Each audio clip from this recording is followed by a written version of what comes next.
Nakapasok na sa bahay ang tunay na bebang. Bebang! Tulungan mo ako! Nasa taas ako ng bahay nyo! Ano? Hindi kita madinig! Dinala ako dito ni Peking Bebang sa rooftop nyo! Ayaw niya akong patakasin! Si Iska! Nasa taas ng bahay! Kailangan ko siyang puntahan! Hala! Sarado yung pinto! Pasaway talaga ang bebang na yan. Kailangan niya nang mawala sa mundo. Lagot! Nasugod na si Kukawa! Baka anong gawin niya kay Bebang? Kukawa! Buksan mo tong pinto! Kukawa! Anong kailangan mo rito, bebang? Umalis ka na. Hindi ka na kailangan dito ni Nanay Sitang. Hoy, Peking Bebang! Ikaw yung umalis! Ako yung tunay na anak ni Nanay! Hindi na ngayon, dahil ako na ang mahal ni Nanay Sitang. Ang sama-sama mo, Kukawa! Kahit kailan, hindi mo ako mapapalitan! Ako ang tunay na Bebang at ako rin ang mahal ni Nanay! Hindi malalaman ni Aling Sitang na ako si Kokowa dahil ginagaya kita, parehas tayo ng mukha. Alam ni Nanay kung sinong tunay na Bebang dahil hawak ko si Big Bird at ikaw, wala kang hawak! Kung ganon, aagawin ko sa'yo si Big Bird, akin na siya. Kukawa! Wag! Lahat ng sayo kukunin ko, bebang. Ang bahay nyo, si Nanay Sitang, pati si Big Bird. Hindi ako papayag sa gusto mong mangyari, Peking Bebang! Kaya bitawin mo si Big Bird ko! Akin na si Big Bird. Ano ba nangyayari sa labas ng bahay? Mukhang may kaaway si Bebang. Titignan ko nga. Bebang! Anong kaguluhan yan? Nanay ko! Nanay Sitang! Tulungan niyo po ako! May impostor na Bebang! Ginagaya niya po ako! Gusto niyo pumasok dito sa bahay! Hindi yan totoo! Ako ang tunay na Bebang! Ano ba nangyayari sa mundo? Bakit dalawa yung Bebang? Ako po yung tunay na Bebang, Nanay Sitang! Inaagaw niyo po sa akin si Big Bird! Hoy, Peking Bebang! Sinungaling ka! Ako ang tunay na Bebang! Bitawan mo si Big Bird ko! Makulit ka, ha? Akin na si Big Bird! Yari! Nagpalaban na si Bebang! Kailangan ko na siyang tulungan! Aray ko! Bebang! Ano nangyari sa'yo? Princess! Layo mo yung Peking Bebang na yan! Ako yung tunay na Bebang! Ano? May isa pang Bebang? Hala! Magkamukha sila! Princess! Tulungan mo ko! Ako yung tunay na Bebang! Huwag kang maniwala sa kanya, Princess! Halika rito! Sumama ka sa akin sa loob! Masamang Bebang yan! Nanirito na ako! Hindi ko alam kung sino yung paniniwalaan ko! Diba? Ang tunay na Bebang, may hawak na Big Bird! Tingnan mo! Hawak ko siya! At ang Peking Bebang na yan, wala siyang Big Bird! Oo nga no! Si Bebang kanina, may hawak na Big Bird!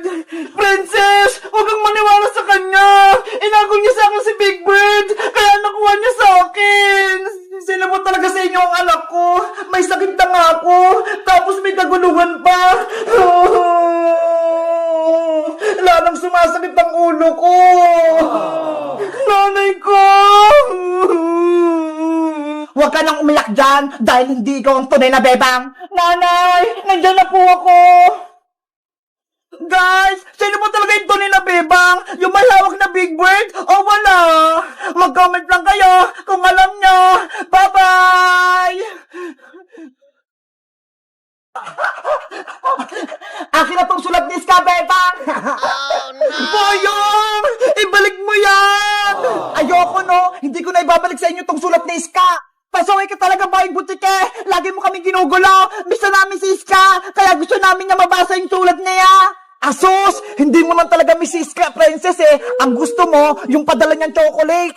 Hindi yan totoo, Boyong, no? Kaibigan ko si Iska, kaya sobrang miss ko siya. Kunyari ka pa, kinain mo nga kagad ang chocolate niya. Boyong, nakikiusap ako sa'yo. Ibalik mo yung sulat ni Iska. Please! Ibibigay ko lang sa inyo to kung may kapalit. Gusto ko yung hawak mong chocolate na Toblerone, bebang. Ayaw namin, no? Ang sarap kayo ng chocolate. Tapos ibibigay lang namin sa'yo. Hindi pwede, no? Kung ayaw niyong ibigay yan, pupunitin ko tong sulat ni Iska. Huwag, Boyong! Gusto namin mabasa Ibibigay niyo ba yung chocolate o hindi? Pupunitin ko na to. Napakasabay mo talaga ba yung butike? Hindi naman sa yung sulat na yan Bebang, huwag kang pumayag sa gusto ni Boyong. Pagbilang kong 3, pupunitin ko na to. 1, 2, 3. Eto na! Ibibigay ko na sa itong chocolate! Huwag mo lang punitin yung sulat ni Iska! Pero Bebang, masarap yung chocolate ni Iska! Huwag mong ibigay kay Boyong! Anong gusto mo, Princess? Yung sulat ni Iska o itong chocolate? Siyempre, yung chocolate! Ikaw talaga? Matakaw! Ayaw bang malaman kung anong sinulat sa atin ni Iska? Malay mo, importante yung sasabihin niya. Oo nga, no? Sige na nga, ibigay mo na nga kay Boyong yung white na chocolate. Ano, ibibigay niyo ba yung chocolate o pupunitin ko tong sulat? Boyong, eto na, ibibigay na namin tong isang chocolate. Yes, may chocolate na ako. Princess, iabot mo to kay Boyong, tapos kunin mo yung sulat. Sayang talaga tong chocolate. Ang laki-laki pa naman. Hayaan mo na. Meron pa naman ako dito Bibigyan kita. Akin na yung chocolate, Princess. Baka mamaya, kainin mo pa yan Eto na, excited ka naman masyado, Boyong.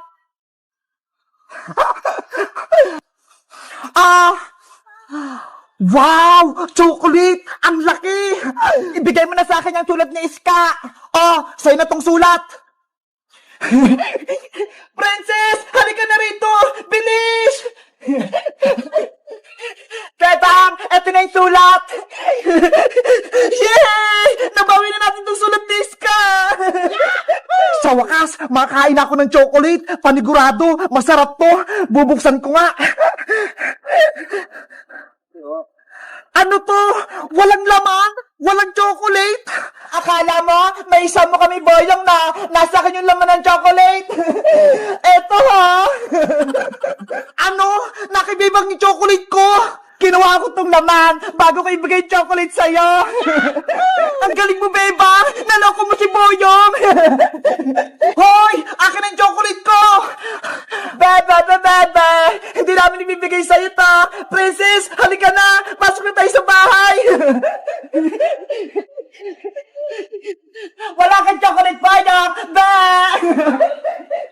Bebang! Princess! Lagot kayo sa akin! Guys, nabawi na namin yung sulat kay Boyong. Ang ganda ng plano ko, di ba? Sa tingin nyo guys, ano kayong sinulat sa amin ni Iska? Mag-comment lang kayo para sa part 3. Bye-bye! Yung bagong marshmallow, kinain ni Princess. Bebang, tama na. Huwag ka na umiyak. Nandito na tayo sa school. Baka marinig ka pa.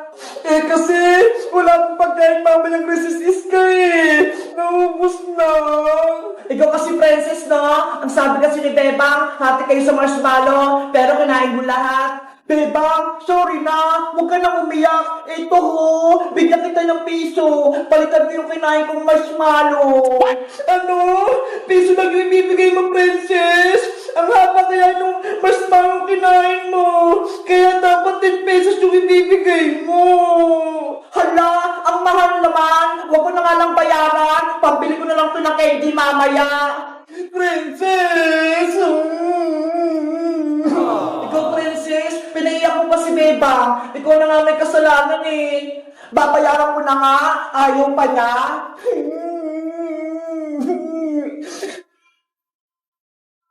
Beba, huwag ka nang umiyak. Andiyan na yung bago nating teacher. Good morning, class. Good morning, teacher. Good morning, teacher. Good morning, teacher. Bakit may umiyak sa class ko? Ano nangyari sa'yo? Nag-iingay si Bebang, teacher, kasi wala po siyang baon. Nako. Bawal ang iyakin dito sa may classroom ko. Kaya, sige lang nang iyak mo. Opo. Napagalitan. Ikaw talaga, Princess. Tinawagan mo si Bebang.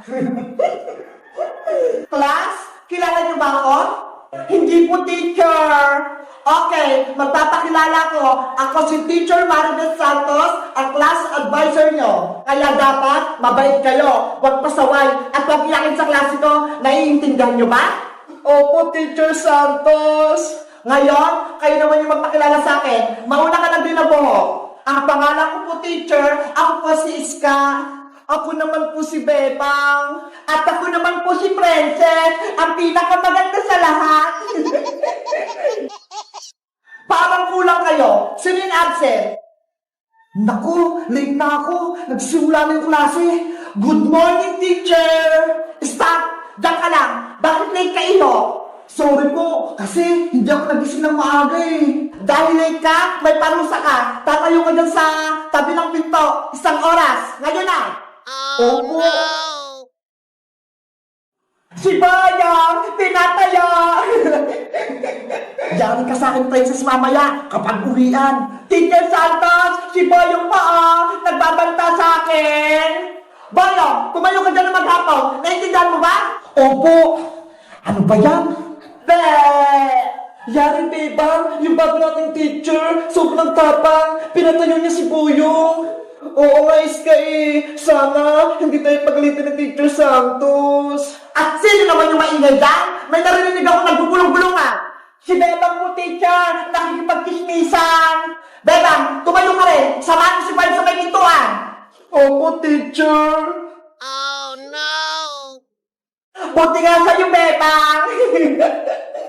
Guys, may bago kaming teacher. Ang pangalan niya, si Teacher Santos. Kaso, sobrang tapang niya. Kayo guys, mabait ba o matapang yung bago niyang teacher? Anong pangalan niya? Mag-comment lang kayo. Bye-bye!